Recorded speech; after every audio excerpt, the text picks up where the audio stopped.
So you have this project that you're working on, and it might be a novel or a blog or an engineering project or a home improvement project or a video or a coding project, but whatever it is, you've worked on it for hours or even days and you're not making any progress. You've given it your mental and even emotional energy and still it feels broken. We often hear people say, never give up. When faced with barriers, just keep going. But it's not that easy. To be productive in creative work, you need to be good at quitting. You need to know when a project isn't working and just cut it loose. But you also need to know when to keep going and make it better. It helps to picture this on a spectrum. On one side, you have unfinished, where you'll abandon your project completely. On the other hand, you have finished, where you actually finish your project and have it done. The first option is to scrap it.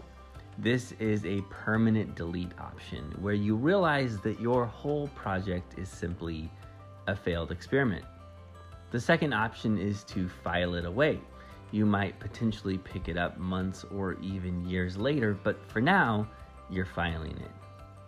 But sometimes the core idea still has value and you simply need to iterate and improve. Here you don't shelve the project entirely, but instead you make some massive revisions. You might even mash it up with a different project to create something entirely new. Finally, you might want to keep the project private. With this option, you still finish your project, but you ultimately choose not to share it with an audience. Sometimes this takes some of the pressure off of it. And here you're not abandoning the project so much as abandoning the launch. Ultimately, if you do creative work, you will have projects that fit into each of these categories. And that's okay, because every time you create, whether it works or not, you grow in your craft.